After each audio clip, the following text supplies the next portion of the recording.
বান্দা ডাক দে বলে ফেরেশতা রে আমি লাগবো আমার কাছে তো কোনো কলম নাই রে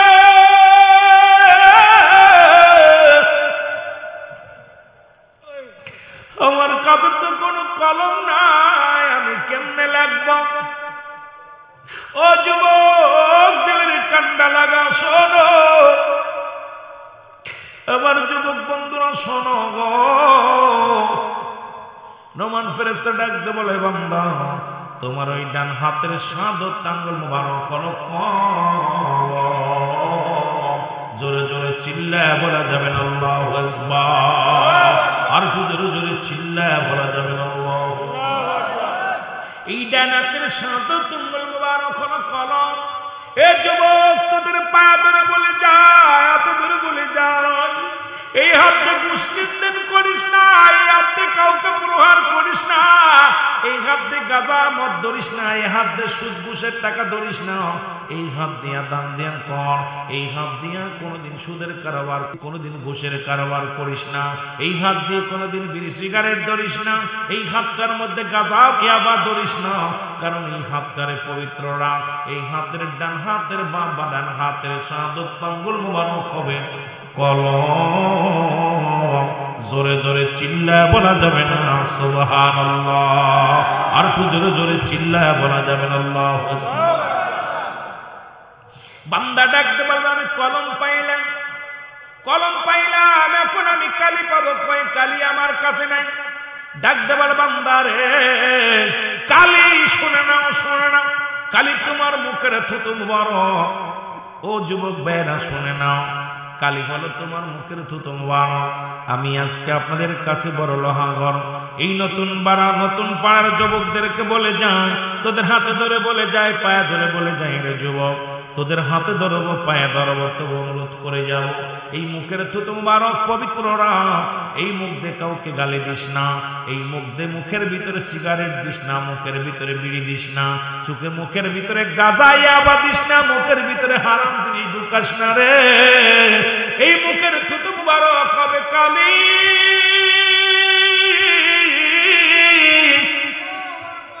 এই কালি যদি নষ্ট হয়ে যায় গো যুবক ও যুবক আল্লাহ রাব্বুল আলামিন মুখটারে পবিত্র রাখছে কত সুন্দর তুমি 10 মাস 10 দিন মায়ের গর্ভে ছিলা আমার আল্লাহ রাব্বুল আলামিন তোমার মায়ের নাভির সঙ্গে নিজের নাভিটা জুড়ায়া দিয়েছে কারণ আল্লাহর জিকির করবা মুখ দিয়া তুমি এই মুখ দিয়ে নবীর দরুদ পড়বা এই মুখ দিয়ে আল্লাহর জিকির করবা কোরআন তেলাওয়াত করবা এই মুখটা দিয়া ও মুসলমান আব্বা মারে ডাকবা এই মুখটা দিয়া পবিত্র রাখবা তুমি সেই মুখের মধ্যে কেমনে বিড়ি ঢুকায়া দাও কেমনে মুখের ভিতরে সিগারেট ঢুকায়া দাও মুসলমান শোনো সেই মুখটা দিয়া আল্লাহ নাপাক পানি খাওয়ার নাই মায়ের গর্ভে থাকা কালীন আর দুনিয়ার মধ্যে আইসা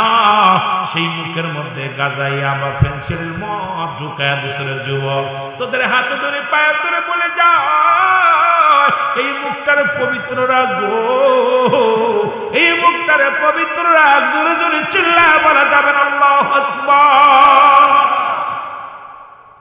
কেডা কেডা আজ থেকে গাঁজায় টান দিবেন না মদে টান দিবেন না বিড়ি সিগারেট খাবেন না মাদক সেবন করবেন না কে কে আল্লাহ রাস্তা আল্লাহকে সাক্ষী রেখে হাতটা উঠায় দেন আল্লাহ আজকের মাহফিল থেকে তওবা করলাম কারণ কিয়ামত পর্যন্ত নবীদের দরজা বন্ধ তওবার দরজা খোলা একটু চোখের পানি ছেড়ে বলেন আল্লাহ আজ থেকে মাদক সেবন করব না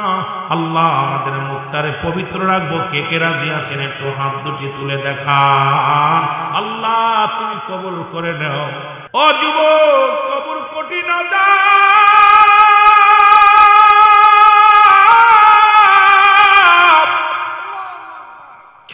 ওই কবরের বয়সের খোদা হযরত আলী রাদিয়াল্লাহু তাআলা একটা বছর কেঁদেছিল রে ও যুবক শুনে নে শের খোদা হযরত আলী যখন শহর দিয়ে যাইতেছিল একটা বালকের গায়ে ধাক্কা লেগেছিল বালকের হাতে একটা তেলের পাতিল ছিল তেলটা পড়ে গেল জমিনের মধ্যে বালক বলে কে গো তুমি আমার তেল ফেলেছো তেলটা উঠায় দাও আলী বলে বালক তুমি আমার চেনো না আমি হলাম শের খোদা হযরত আলী হাসান হুসাইনের বাবা নবীর জামাতা ইসলামের চতুর্থ খলিফা আমার নাম শেরে খোদা হযরত আলী রাদিয়াল্লাহু তাআলা হুজুর বলেন মারহাবা। যুবক ডাকতে বলবে, বালক ডাকতে বলে, আলী তুমি যত বড় বীর হও না কেন কিচ্ছু যায় আসে না। আমার দুঃখিনী মা আমার তেল নিয়ে যেতে বলেছি, তেলটা তুমি কোথা থেকে দিবে আমি জানি না, আমার তেল দাও। আলী রে ছেড়ে দাও, তোমাকে ছাড়তে রাজি নয়, তেল দাও, তেল না দেওয়া পর্যন্ত আমি তোমারে ছাড়ব না। আলী ছেলেটার মুখের কথা শুনিয়া মাটি ধরে চাপ দিলেন, বালুটা ধরে চাপ দিলেন, চাপ দিলে সমস্ত তেলগুলো ছেড়ে দিছে। এইবার বালকটা তেলের বোতল নিয়ে, তেলের পাতিল নিয়ে আনন্দে নাচতে নাচতে রওনা হয়ে গেছে। শেরে খোদা হযরত আলী রওনা দিছে, পিছন থেকে ডাক দে বলে, আলী এ যুবক শুনে নে, গায়ের বল কদিন থাকবে রে? এরে আমিও যুবক ছিলাম, তোদের মতো টকবগে যুবক ছিলাম, এখন দাড়ির মধ্যে পাক ধরেছে, মোষের মধ্যে পাক ধরেছে, 43 বছরে পা লাগায় দিছি রে বাবা, আগামী বছর বাঁচবো কি বলতে পারি না। মনে হয় জোয়ান, আসলে জোয়ান নয়, কারণ আল্লাহ রাব্বুল আলামিন এখন পর্যন্ত বাঁচায় রাখছে, শুকরিয়া আদায় করে শেষ করতে পারি না। কারণ যুবক কত মানুষ দুনিয়ায় আসছে আর মারা যায়। গতকালকে দেখলাম আমাদের ওই কোথায় ঢাকা শহরে মুসলমান আসতে পথে, পরে মুসলমান টোলফিলাজারে একটা গাড়ি বাস, 2টা প্রাইভেট কার এবং একটা মাইক্রো বাসকে ও এমন ভাবে মারিয়া জায়গায় 5 জন মারা গেছে। উনিও জানতো না যে টোলফিলাজারে টাকা দিতে যায় জীবন হারাবো, টোলফিলাজারে টাকা দিতে যায় মারা যাব। কত মানুষ ঘুমের ঘরে মারা যায়, কত মানুষ বিদেশে চলে গেছে, কেউ জানতো যদি আমি বিদেশে যে মারা যাব, জীবনে বিদেশে যাইতো না। ওই দুঃখিনী মা জননী কাঁদে, দুঃখিনী মায়ের সন্তানের মায়ের সন্তানের কফিন করে লাশ, হায়রে যুবক ওরে বুড়া হলে নামাজ পড়বি, কোনো গ্যারান্টি দিতে পারবি না।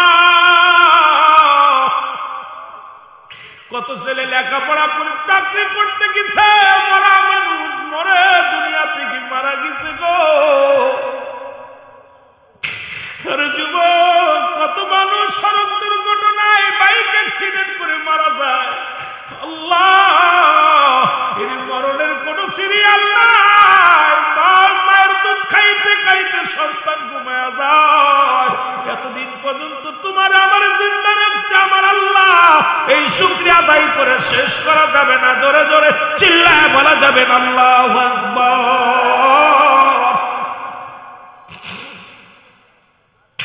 যুবক বন্ধু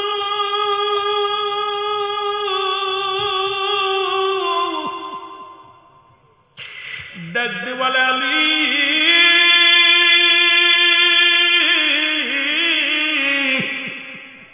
আলী রাদিয়াল্লাহু তাআলা পিছন দিকে ফিরে তাকায়, দেখে কেউ নাই রে, কেউ নাই। আবার ডাকতে বলে, আলী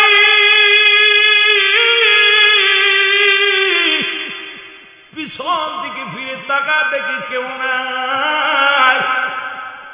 একবার নয়, দুবার নয়, 3-3বার ডাকতে বলে, আলী। হযরত আলী বলে, কে রে তুমি? পিছন থেকে ডাকো।